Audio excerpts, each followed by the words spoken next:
This is Mike at Astrophotography, and I just have to get this video out. It's windy tonight, although it looks like it's going to be clear.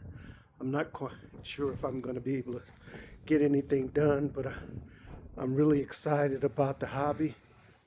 And you can see that I have several scopes set up. This is the Celestron C8 SCT on the Ioptron Gem 28 with SV Boney SV165 guide scope and the TubeTech, I think GPM 462 with the TubeTech ATR 585 camera.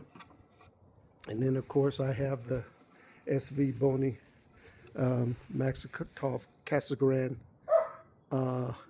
105 on the Skywatcher Adventure GTI with an eyepiece.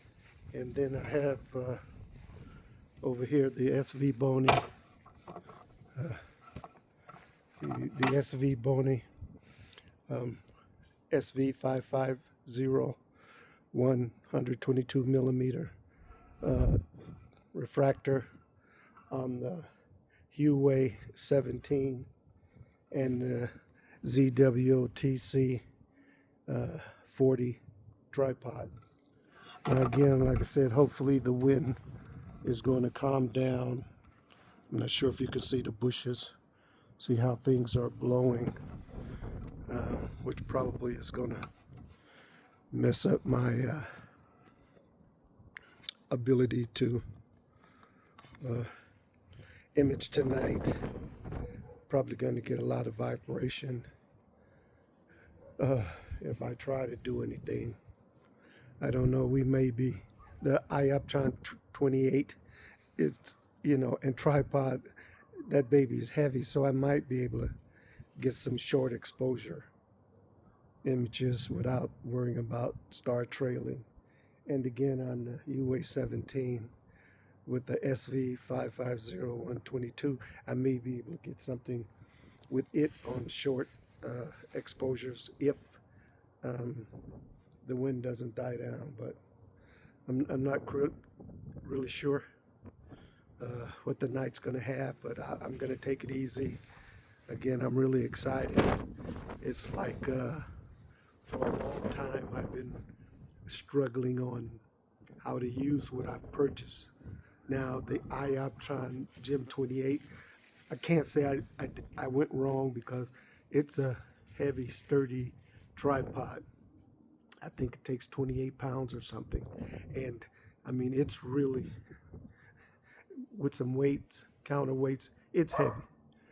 Don't fool yourself. So I think it was a good buy, although I'm waiting on the AM7 for my SV550. I'm going to use that again with the ZWO ASI 2600 MC Air camera. They're a perfect match.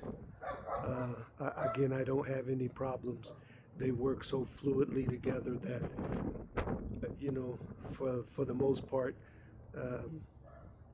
I don't have really any issues. And because it's really lightweight with just the camera, the internal wireless controller that works with the mount,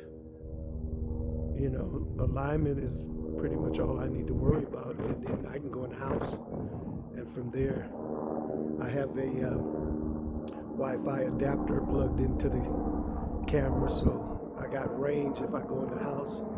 I don't have to worry about staying here out all night to do anything. And again, not to fool yourself, this is an expensive hobby. Don't let anybody kill you thinking that it's a cheap hobby. Now, you can do it the cheap way, but and I always recommend, let's wait. I'm a little excessive compulsive, so I'm not always taking my own advice, but I think the technology is improving so quickly and so rapidly that What we'll be doing next year is going to, you know, tower over what we're doing right now, and I can't wait um, for the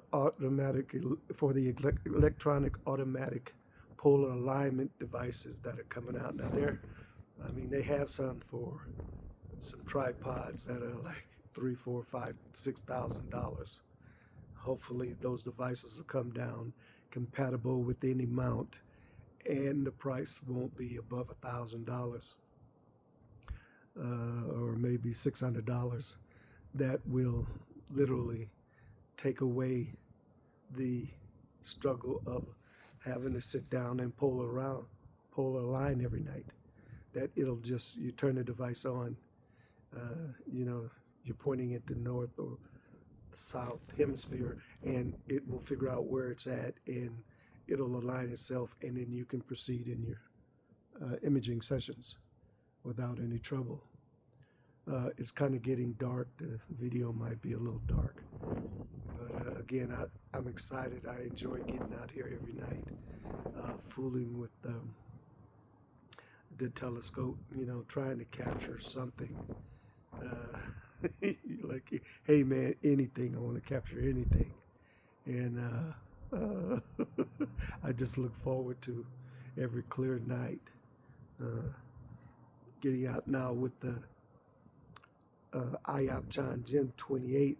Again, I bought that mount and tripod almost 2 years ago, a year and a half ago, and I've struggled with fooling with it, and all of a sudden now things just kind of, you know, fall into place, and I'm not struggling as much as I used to.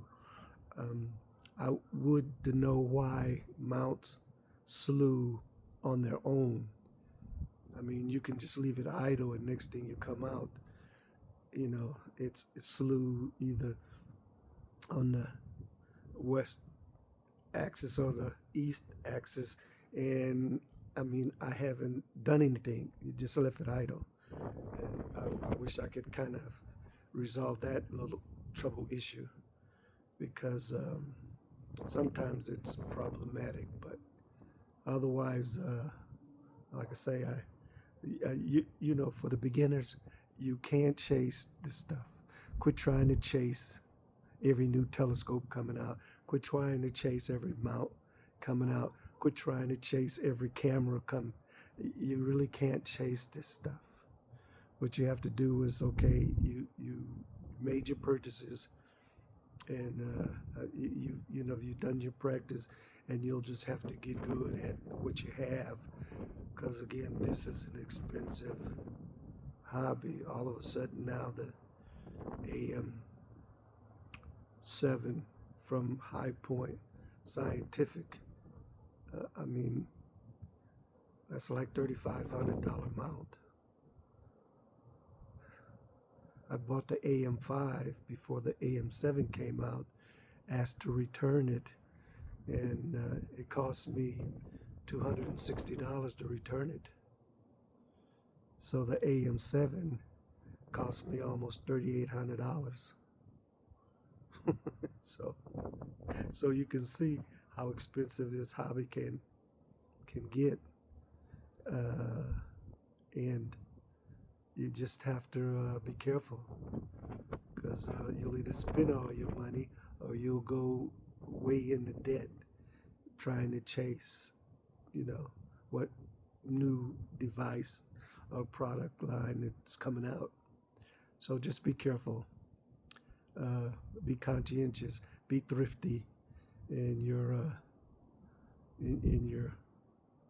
purchases. Come on, Mike, listen to your own advice, and I just say clear skies.